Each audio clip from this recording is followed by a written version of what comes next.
Je me permets de rappeler que c'est les jeunes du Bet Midrash Yosef Chai qui organisent cet événement pour réunir et diffuser la Torah. Et ils font ça d'une manière totalement les Shem Shamaïm. Donc, on peut les féliciter et les remercier pour leur invitation. Toda Rabba, Toda Rabba. Donc,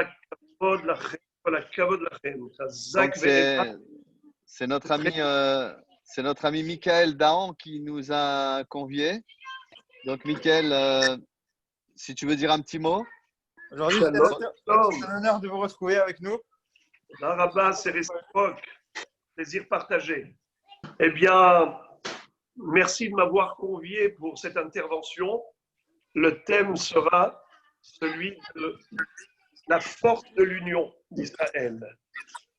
Dans la parashat de Nassau, que vous avez lu en diaspora, puisque nous, en Eretz Israël, on a lu Shabbat dernier, parashat Be'alotra.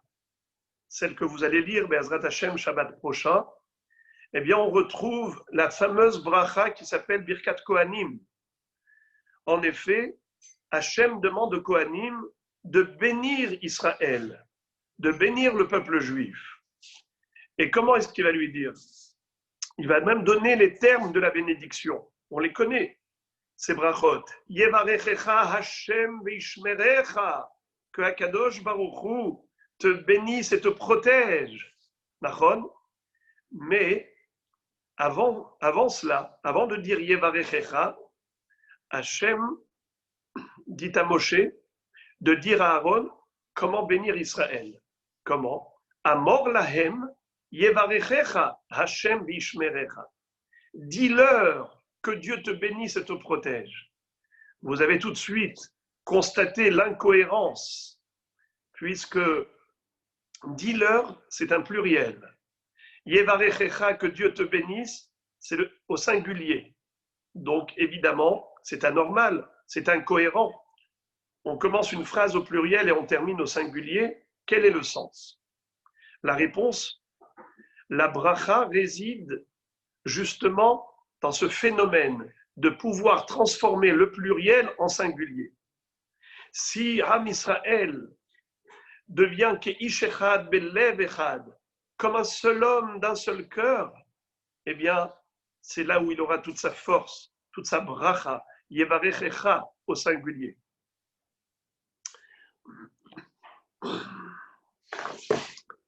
Alors, Moray Verabotai, on retrouve également dans un passage de la Gemara, Atem kruim adam ve'en umot ha'olam kruim adam. C'est-à-dire qu'un goy qui est décédé, son corps ne contamine pas, ne communique pas de l'impureté. La notion de l'impureté par rapport au corps d'un mort n'existe que par rapport au corps d'un juif qui est décédé. Comment ça se fait? Parce qu'il est écrit dans Parashat Rukat, à propos de la Tum'at Met, Adam ki yamut ba'ohel, un homme qui est décédé. Alors Rabbi Shimon Bar Yochai va dire, Atem kruim Adam ve'en umot ha'olam kruim Adam. Vous êtes qualifiés de Adam, mais pas les goïm. Alors un jour, ce texte a choqué un roi goy qui a appelé le rav de la ville et lui a dit, explique-moi ce passage-là. Ça veut dire quoi? Vous êtes tellement raciste, vous nous considérez autre chose que des êtres humains, quoi. On est des animaux à vos yeux? Alors il lui a dit, Sa Majesté, permettez-moi de vous expliquer que ce n'est pas du tout l'intention du texte. Atem kruim Adam, vous Israël, vous appelez Adam, et pas les goïm, ça veut dire quoi? Comment est-ce qu'on qualifie l'homme? On peut l'appeler Adam, mais on peut l'appeler Ish, on peut l'appeler Gever. Comment va-t-on dire Gever au pluriel, Gvarim, Ish au pluriel, Anashim, Adam au pluriel? Ça n'existe pas. Il n'y a pas de Adamim.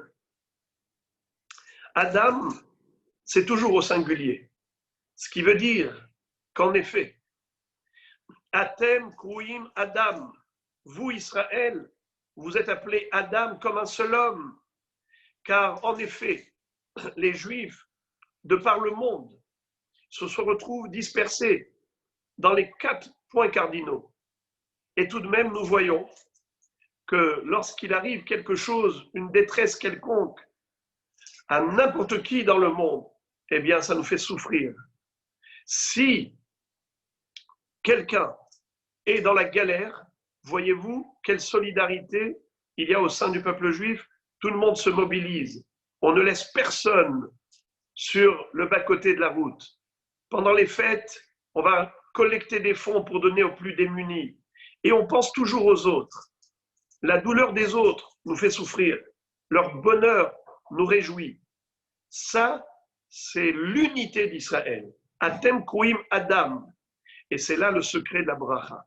Si on arrive à transformer le pluriel en singulier, Amor lahem, yevarechecha Hashem veishmerecha. Voilà. Et maintenant, on va voir qu'en effet, c'est confirmé par le Zohar à Kadosh. Le jour de Rosh Hashanah, Elisha Hanavi, le prophète Élisée, a voulu bénir la femme, la Shunamite. C'était qui la Shunamite? C'était une femme qui habitait la ville de Shunem. Elle avait plusieurs fois, avec son mari, accueilli le prophète Elisha, le prophète Élisée. Et elle a dit un jour à son mari, cet homme, j'ai vu que c'est un homme saint. Elle ne savait pas que c'était le prophète. Elle a vu qu'il c'était un homme kadosh. Elle a dit à son mari, c'est un grand mérite pour nous si on pouvait lui organiser carrément un studio pour qu'il puisse s'installer confortablement à chaque fois qu'il traverse cette ville. Qu'il n'ait pas besoin de venir frapper à notre porte. On lui donne la clé du studio. Alia, un étage au-dessus de leur maison.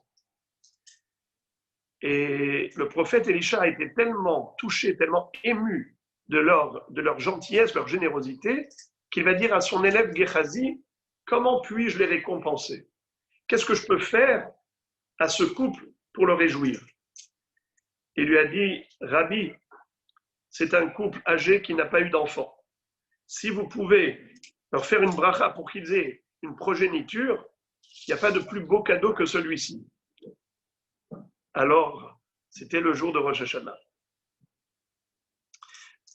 Il a appelé et il lui a dit, Ayeshlach le daber el amelech, o el saratzava. Est-ce que tu voudrais que j'intervienne en ta faveur auprès du roi?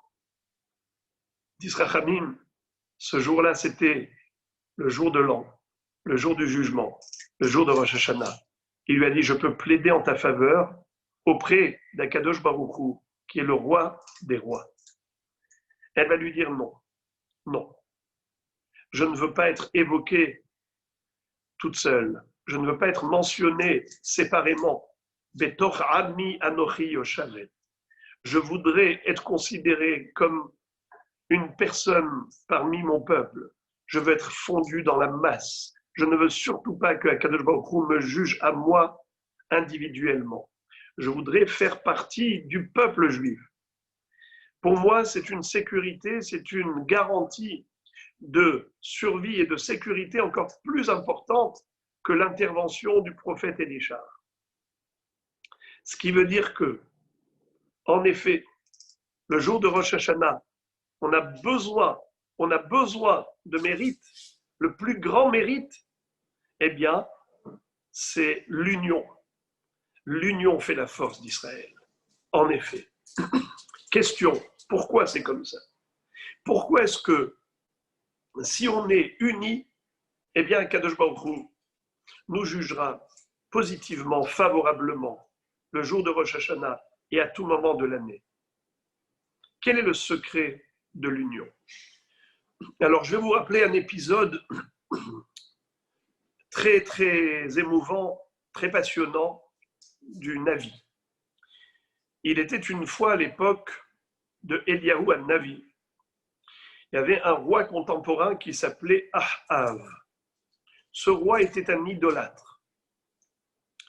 Il avait croisé Eliyahu an-Navi dans la salle d'attente, dans la maison de Hiel Beta Eli. Hiel et Beta Eli était un ministre de la cour royale de Ahav. Et en effet, ce Hiel Beta Eli était un homme qui avait perdu ses 7 enfants. Comment il avait perdu ses enfants? Il a transgressé l'anathème, il a transgressé le décret d'interdiction de reconstruire la ville de Jéricho. Vous savez que Yehoshua bin Nun, Josué, quand il a détruit la ville de Jéricho, il avait dit « Attention, interdit de la reconstruire, cette ville ». On sait que les murailles étaient tombées en sonnant le chauffard, en faisant le tour 7 fois de la ville. Et il a dit « J'interdis formellement la reconstruction ». Et il a dit « Attention, celui qui la construirait malgré tout, malgré l'anathème, malgré l'interdit, eh bien, au moment où il va fonder les fondations de la ville, il perdra son fils aîné. Et lorsqu'il aura construit toute la ville et qu'il va ensuite fixer les portes, le portail de la ville, eh bien, il perdra son dernier. Biproro isadena ou betseiro yatziv delater. Hiel Beta Eli était un homme rachar, puisqu'il a enfreint cet interdit. Et il a perdu ses enfants, il les voyait mourir l'un après l'autre, et ça ne l'a pas fait reculer. Alors, à ce moment-là, le roi Ahav va dire à Eliyahu Hanavi, je suis très étonné de ce qui s'est passé avec Hiel Beta Eli. Il a transgressé l'interdit de Yehoshua. La malédiction de Josué. Et pourtant, le maître de Yehoshua ben Nun, qui était Moshe Rabbeinu, avait dit que si on commet la faute de l'idolâtrie, eh bien, résultat des courses, il n'y aura plus de pluie en Eretz Israël. Comme c'est écrit dans le schéma. Dans la paracha du schéma, il est écrit Va'avatem Elohim acherim, Vesartem va'avatem Elohim acherim, V'ishtahavitem lahem, Ve'hara'at Hashem bachem, Ve'atzar et Hashamayim ve'lo yeh matar. Sous-entendu que si Am Israël transgresse la faute de l'idolâtrie, commet la faute de l'idolâtrie, il y aura de la sécheresse en Israël. Et pourtant, tu vois, moi, j'ai répandu l'Avodah Zara en Israël partout. J'ai mis des idoles partout. Et pourtant, la pluie ne s'arrête jamais. Il y a énormément de pluie en abondance. Alors, je ne comprends pas. La Torah nous a été transmise par le biais de Moshe Rabbeinu, qui était le maître de Yehoshua ben Nun. Et pourtant, la klala, la malédiction de Josué et Yehoshua, l'élève, s'est accomplie. Et la klala de la malédiction de Moshe Rabbeinu, le maître, ne s'est pas accomplie. Comment tu peux m'expliquer une chose pareille? Alors, Eliyahu Hanavi va lui dire, sache une chose, à partir de ce moment, il n'y aura pas de pluie jusqu'à ce que moi j'intervienne auprès d'Hachem pour qu'il y en ait. Et c'est ce qui s'est passé. En effet, lorsque Eliyahu Hanavi a dit cela, eh bien, Kadosh Baruch Hu a immédiatement asséché les cieux. Il n'y avait plus de pluie pendant 3 ans. Au point où les bénis Israël ont vécu dans une famine terrible. Ils ont mangé tout ce qui bougeait. Il n'y avait plus que 5 chevaux dans tout Eretz Israël. Tellement la famine était foudroyante. À un moment donné, Hachem va dire à Eliyahu Hanavi, il faut maintenant renvoyer la pluie sur terre, alors il faut faire quelque chose. Et Eliyahu Hanavi va dire, eh bien maintenant, je vais rassembler tout le peuple juif devant le mont Carmel et je vais leur démontrer que Hachem ou Elohim, que Hachem c'est lui le créateur du monde et pas les idoles, qu'il ne faut pas vouer de culte aux idoles. Les Bnei Israël se sont réunis et là, Eliyahu Hanavi va lancer un défi au prophète de l'idole qui s'appelait Baal. Il va dire aux Kohanim de l'idole Baal, tous les prêtres, et tous les prophètes. En tout, ils étaient 850 personnes. Il leur a dit, vous croyez, vous, en l'idole? Eh bien, maintenant, je vais vous dire quelque chose. On va voir aujourd'hui, c'est qui le vrai créateur du monde. Tous les deux, c'est-à-dire vous et moi, on va construire un autel, on va y mettre un bûcher, on va mettre dessus un sacrifice, c'est-à-dire une bête qu'on va sacrifier, mais on ne mettra pas le feu. On va demander chacun à son Dieu d'envoyer un feu céleste. Si vous arrivez, ça veut dire qu'en effet, vous pouvez croire en la divinité, en l'idolâtrie, Chas Shalom. Et sinon, c'est moi qui réussirai à intercéder auprès d'Hachem pour qu'il envoie un feu céleste pour consumer l'Holocauste. Donc, je vous aurai démontré où est la vérité. Mais arrêtez, s'il vous plaît, vous, les Bnei Israël, d'aller une fois au temple d'idolâtrie et une fois à la synagogue pour prier Hachem. Il n'y a qu'une seule vérité, il n'y en a pas deux. Im Hashem wa Elokim lechu acharav, ve'im Baal lechu acharav. Qu'est-ce qui s'est passé? Eux, les prêtres de l'idole, savaient que l'idole est vaine, inerte, nulle. Qu'est-ce qu'ils ont fait pour induire le peuple en erreur, pour les entraîner vers l'idolâtrie? Ils ont préparé un autel qui était spacieux, c'est-à-dire en dessous, il y avait un espace vide, et ils ont demandé à quelqu'un de se tenir là-bas tout près avec une torche. Ils ont fait un trou au plafond de l'autel, en dessous du bûcher de bois, et ils ont dit, dès qu'on va dire à Baal Anenu, Baal réponds-nous, immédiatement tu allumes ce bûcher avec la torche de feu que tu auras préparée en dessous. Et qui est-ce qui s'est proposé de faire cela? Devinez, c'était Hiel Beta Eli à nouveau, celui qui a construit la ville de Jéricho malgré l'interdiction. Et celui qui a perdu ses enfants, il était prêt à les sacrifier pour transgresser ce que Yahushua avait décrété. Eh bien, lui maintenant, il se retrouve avec la torche, prêt à mettre le feu dès qu'il va entendre les prêtres dire à Baal, Anenu, le Baal répond-nous. Mais Akadosh Baruch Hu, cette fois-ci, ne va pas le laisser faire. Hachem envoie un serpent qui va piquer Riel Betaeli, qui va le tuer sur le champ. Et lorsqu'ils vont dire à Baal Anenu, aucune réponse, il était déjà mort. Et ils ont essayé d'appeler plus fort et plus fort, et lui, un Navi va leur dire, je crois que votre Dieu s'est endormi, votre idole. Criez plus fort, ils se moquaient d'eux. À l'heure de Mincha, il va leur dire, venez maintenant, et on va voir où est le Hémet.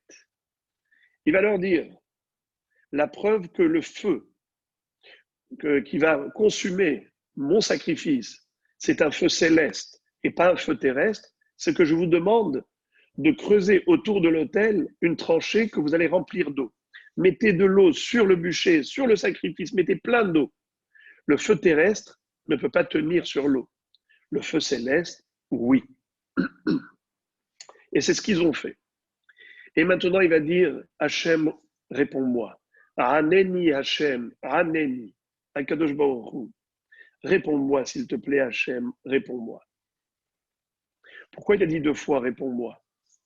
Aneni, shetered esh min hashamayim, ve'aneni, shelo yomru ma'asek shafim uze. Réponds-moi en envoyant le feu du ciel. Mais réponds-moi aussi pour que les Bnei Israël ne pensent pas que c'est de la magie, que c'est de la sorcellerie. Que oui, ils arrivent à la Emouna, que c'est un Kadosh Baruch Hu qui a tout fait. Eh bien, quelle fut la réaction suite à ce miracle incroyable, le feu qui descend du ciel et qui consume en une seconde ce qu'il y avait sur l'autel, le korban, le bois, le bûcher et même toute l'eau qui était dans les tranchées a été léchée, a été desséchée. Il n'y avait plus aucun zécher. Tout était réduit en cendres en une seconde. Quelle fut la réaction d'Israël. Ils ont proclamé à l'unisson Hachem Hua Elohim. Hachem Hua Elohim. Hachem est le seul Dieu créateur du monde. C'est la seule puissance existante. Moraï Verabotaï. Les Mefarshim posent une question. Et ils disent, c'est vrai, Eliyahu Hanavi a réussi à faire teshuva à tout le peuple d'Israël à son époque. Mais il n'a pas donné de réponse.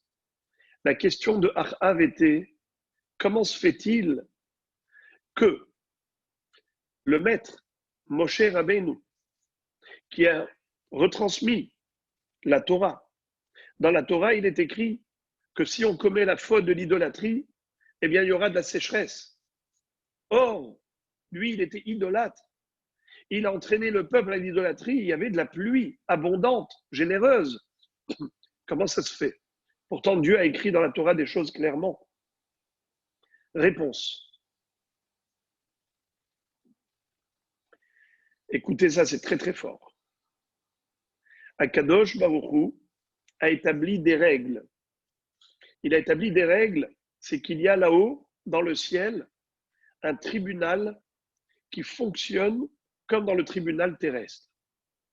Sur terre, si quelqu'un a commis une faute, s'il n'y a pas eu de procureur, s'il n'y a pas eu d'accusateur, si dans le tribunal on n'a pas ouvert son dossier, eh bien il a peut-être brûlé le feu rouge, il payera plein d'amende. Il a peut-être refusé une priorité, eh bien il n'y aura pas d'amende, personne ne l'a vu. Personne n'est venu le traduire en justice. Personne n'est venu mettre en relief sa faute. Eh bien, il ne sera pas puni. Là-haut, dans le ciel, c'est pareil. Il y a un procureur, c'est le Satan. C'est lui l'accusateur. C'est lui qui ouvre les dossiers. Il a 3 casquettes. Ou Yetzer Hara, ou Satan, ou Malach HaMavet. 3 fonctions. D'abord, il est le Yetzer Hara, le mauvais penchant. Il incite la personne à fauter.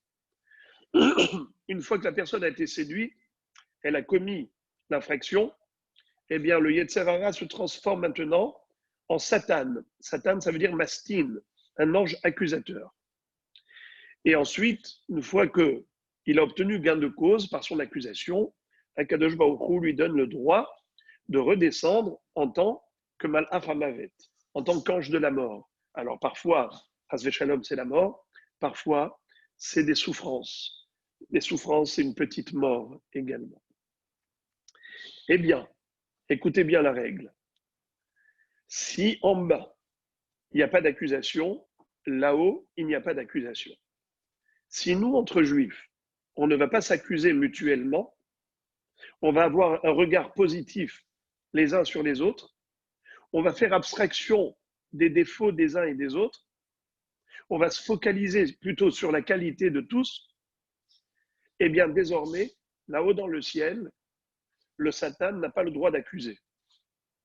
C'est vrai qu'à l'époque de Achav, c'était des idolâtres, mais ils vivaient dans l'union. Ils vivaient dans la fraternité. Preuve, c'est qu'à cette époque, il y avait la femme de Achav, l'idolâtre, c'était une femme mécréante, elle s'appelait Isabelle, elle était cruelle, elle a voulu tuer tous les prophètes d'Akadosh Baruch Hu. Qu'est-ce qu'a fait Ovadia Hanavi, le seul qui était habilité à travailler dans la cour royale, donc il rentrait au palais royal, c'était le seul tzaddik qui pouvait survivre, eh bien lui a caché une centaine de prophètes dans 2 grottes, 50 dans chacune. Il allait collecter des fonds et de la nourriture, des provisions alimentaires auprès du peuple. Tout le monde était au courant de l'existence de ces prophètes dans ces grottes. Personne n'a été raconté à Isabelle, tu sais, ces gens que tu recherches, ils se cachent là-bas. Il n'y avait pas de délation. Comme il n'y avait pas de colportage, eh bien, s'il n'y a pas d'accusation en bas, il n'y a pas d'accusation en haut. Comme dit le Yerushalmi, Lo haya bahem delatorin. Il n'y avait pas de délateur. eh bien, on aura compris pourquoi est-ce que l'union fait la force d'Israël. Car c'est vrai que nul n'est infaillible. L'erreur est humaine. On a tous ces manquements. Mais lorsqu'on vit dans l'union, on est protégé par le Koach HaTzibour.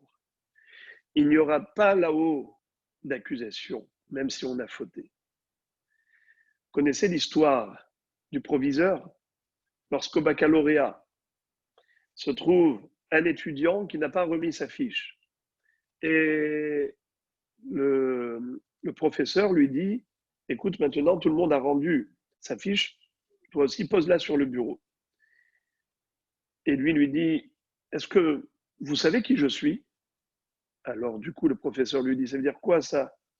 Tu es comme tout le monde. Pose ta fiche, sinon je te mets un 0. Et l'autre il continue de travailler, il écrit, 20 minutes. Le professeur lui dit, de toutes les façons, ça ne sert à rien, je ne prendrai pas ta fiche, je t'ai mis un 0, je te mettrai un 0 directement. Il a dit, mais monsieur, vous savez qui je suis? Il lui dit, tu crois que tu vas m'intimider avec cette phrase? Quand il a terminé, qu'est-ce qu'il fait, ce garçon? Il se lève, il s'approche du bureau du professeur, il soulève la moitié de la pile de fiches qui était sur le bureau, il met la sienne et il se sauve, et il court, il prend la fuite. Le professeur qui lui court après, comment tu t'appelles? Et lui, il ne donne pas son nom, il s'est sauvé. C'était quoi son astuce, la ruse? C'est qu'en mettant sa fiche au milieu des autres, eh bien, le professeur peut aller chercher son nom, peut aller chercher pour savoir qui était-il. Eh bien, lui, il a été protégé grâce à tous les autres. C'est l'union qui fait la force. Il n'y a pas d'accusation quand on fait partie de la masse d'Israël. Tzibour, c'est les initiales de Tzadikim, Benonim, Urshaim. Même s'il y a des Rechaim, Benonim, eh bien, ils sont ensemble avec les Tzadikim, ça forme le Tzibour. Koach HaTzibour, c'est extraordinaire. On va conclure avec un très joli Dvar Torah que j'ai lu par rapport à un psaume, un mizmor. Vous connaissez. Shir Hamalot. Hine matov u'manaim, shevet achim gam yachad.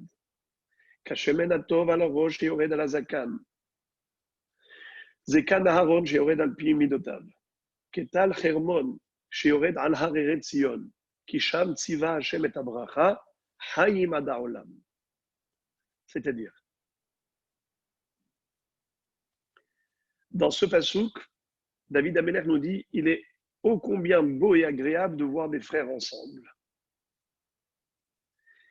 Ça ressemble à l'huile d'onction qu'a utilisé Moshe Rabbeinu le jour où il a oint son frère Aharon pour l'introniser comme Kohen Gadol. Ça ressemble à la rosée de Tzion qui coule sur le mont Hermon. Car là-bas, Dieu a ordonné la bracha, la vie pour l'éternité. Ce mizmor, a priori, parle de 3 sujets sans rapport entre l'un et l'autre. Il commence par le sujet de la fraternité. Après, il passe au sujet de l'huile d'onction du Kohen. Et après, on parle de la rosée. Quel rapport? Le Rav David Auerbach Zatzal disait, toute qualité doit être méritée.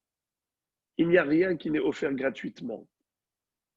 Du ciel, on ne donne rien pour rien.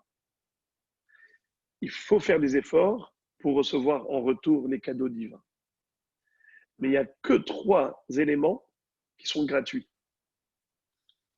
La rosée, elle tombe tout le temps, que l'on soit méritant ou pas. Pas comme la pluie. La pluie est conditionnée. Si on est tzaddik, tzaddikim, on reçoit la pluie. Sinon, ce sera shalom la sécheresse. Également, la kehuna, être Kohen, c'est gratuit. L'enfant n'a rien fait pour devenir Kohen, il est né parce qu'il est fils de Kohen. Également, la fraternité. c'est quelque chose qui nous procure une protection divine invraisemblable. Même si, chas v'shalom, on n'est pas méritant, mais on vit comme des frères et sœurs. On s'entraide, on est solidaires les uns des autres. Eh bien, désormais, grâce à cela, Akadosh Baruch Hu nous protège gratuitement, même sans avoir de mérite. C'est cela le fil conducteur de ce psaume. La fraternité, la rosée et la keuna. Sham, par rapport à ces trois éléments, Tziva Hashem et Abraha. Dieu a promis la bénédiction, Chaim Adaolam, la vie pour l'éternité. Alors, mon rêve et Rabotai, je vous souhaite de continuer à vivre dans l'union, que ce soit au niveau familial, un esprit fusionnel, toujours dans la hardoute, que ce soit au niveau de la société, dans un milieu de travail, à la synagogue et à l'échelle nationale, même si des continents nous séparent, des pays nous éloignent, mais on est très proche du cœur, parce que Am Israël, depuis qu'il est devenu peuple, Vaïhan Sham Israël, Negedahar, ke ish echad, belev echad. Israël campa face à la montagne de Sinaï comme un seul homme, d'un seul cœur. Et c'est comme ça que c'était depuis le début. Et bien, Ezrat Hashem, c'est grâce à cela qu'on méritera la venue du Mashiach. Comme dit le Pasuk, Atem mitzavim hayom kullechem.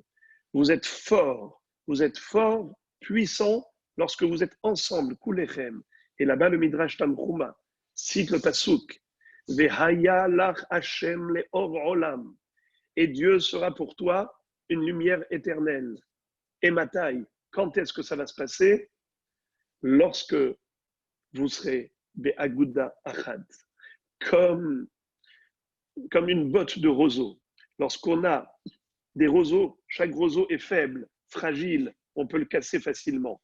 Mais si on a 1000 roseaux qui forment une botte, 10 000 roseaux qui forment une botte, même l'athlète le plus puissant ne pourra pas y casser.